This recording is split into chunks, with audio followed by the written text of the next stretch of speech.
There are certain coordinates on this planet where the laws of physics simply stop working. Places where the invisible forces that govern our world, magnetism, radio frequencies, even the trajectory of falling objects, are twisted by something buried deep beneath the earth. Deep in the arid, blinding heat of northern Mexico, where the sprawling borders of Durango, Coahuila, and the vast, unforgiving expanses of the Chihuahuan desert collide, lies a stretch of wasteland known as the Mapimí Bolson. On a map, it is just another desert, but to the locals, it is a void. If you walk into this specific patch of desert, your compass needle will begin to spin wildly. The radio in your truck will dissolve into heavy, impenetrable static. Your GPS will freeze. You will be entirely cut off from the rest of humanity, standing in an ocean of sand and mutated cacti, surrounded by an oppressive, absolute silence. They call it La Zona del Silencio, the zone of silence. And for nearly a century, governments, scientists, and the military have been trying to figure out what exactly is pulling things out of the sky and swallowing them into the sand.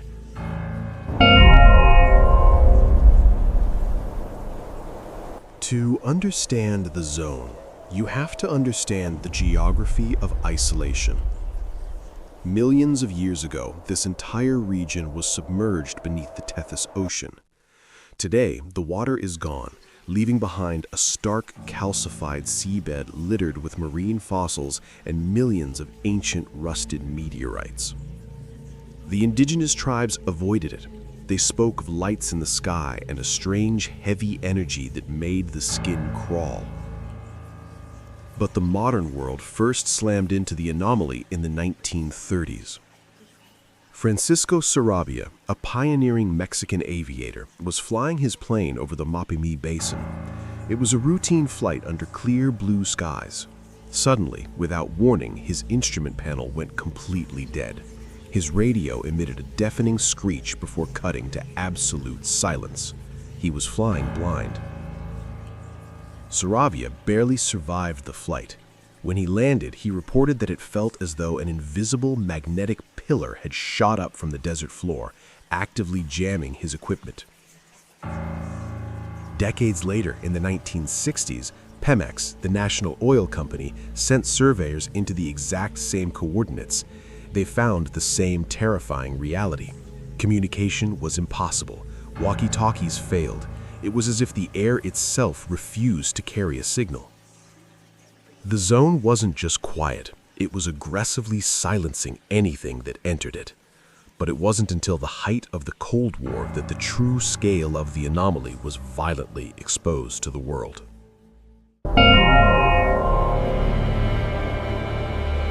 July 11th, 1970.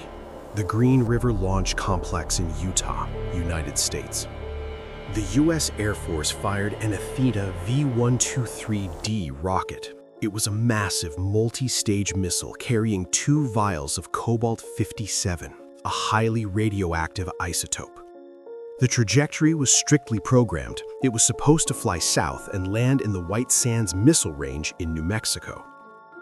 But as the Athena rocket approached the Mexican border, something impossible happened.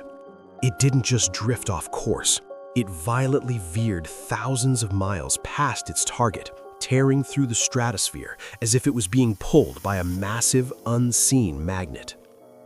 It crashed directly into the very heart of the zone of silence. The United States government panicked. They had just dropped a radioactive payload into a foreign, unmapped desert. With the Mexican government's permission, a massive, highly secretive recovery operation was launched. But when the American military arrived in Mapimi, they encountered the same invisible wall that had blinded Francisco Sarabia. Their state-of-the-art radar failed. Their tracking beacons died, They had to scour the scorching desert on foot and by air for nearly a month just to find a multi-ton rocket. When they finally found the crater, the operation became even stranger. They didn't just remove the wreckage, they built a secure compound. They shipped in massive earth-moving equipment. They dug up hundreds of tons of irradiated desert sand and transported it deep into the United States, effectively erasing the crash site from the face of the Earth. But the locals who watched the Americans leave knew the truth. The rocket hadn't just crashed by accident. It had been pulled. The zone had claimed it. After the American military left, scientists flocked to the Mapimí Bolson. They came looking for answers. What they found was a landscape that seemed to be actively mutating. The Zone of Silence is heavily saturated with magnetite, a highly magnetic mineral. But it is not just in the rocks, it is woven into the very dust of the desert floor. This intense magnetic field distorts the biology of everything that tries to survive here. Biologists discovered endemic species of desert tortoises with bizarrely mutated triangular shells. They found patches of nopal cacti that had turned a sickly, bruised purple instead of green. And then there are the skies. The zone seems to be a magnet for celestial debris. In 1969, just a year before the Athena rocket incident, the massive Allende meteorite tore through the atmosphere and violently impacted the Chihuahuan desert region. It was one of the most studied meteorites in history, containing material older than our own solar system. It is as if the Mapimi Basin is a giant geological sinkhole not just for radio waves, but for the universe itself. If you stand out there alone, the silence is so absolute, so dense, that it begins to ring in your ears. Without the background noise of modern civilization, no radio, no cell service, no flight paths overhead, the human brain begins to search for patterns. And in the zone of silence, the brain often finds things it wasn't supposed to see.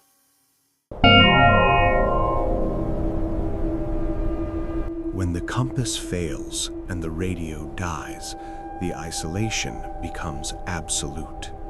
And it is within this isolation that the darkest legends of the zone are born. For decades, the local ranchers who graze their cattle on the edges of the Mapimi Reserve have reported terrifying, inexplicable encounters. They speak of los otros, the others. Multiple isolated accounts, separated by years, describe the exact same phenomenon. Vehicles breaking down in the blistering heat, miles from any road, and then, out of the shimmering desert mirage, 3 figures appear. They are always described as exceptionally tall, wearing unusual, immaculate clothing that does not belong in the brutal Mexican desert. They never carry supplies, they do not sweat. They approach stranded travelers in perfect, unaccented Spanish, asking for a single thing: water. When asked where they come from, they simply point up to the sky and reply, "From above." Once they are given water, they walk past the vehicle and vanish instantly into the heat distortion. Are these extraterrestrials, or are they the product of severe dehydration combined with the intense localized magnetic fields playing tricks on the human temporal lobe?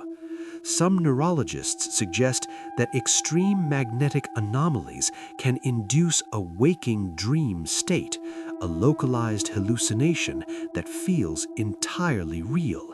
But that does not explain how completely different people, years apart, hallucinate the exact same faces.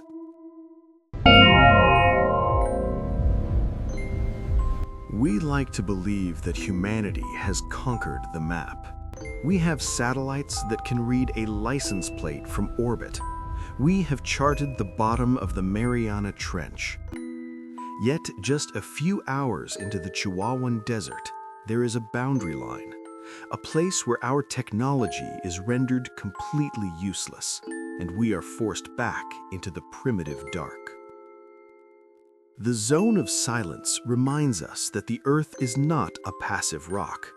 It is a massive, dynamic engine of magnetic currents, radiation, and deep, ancient geology.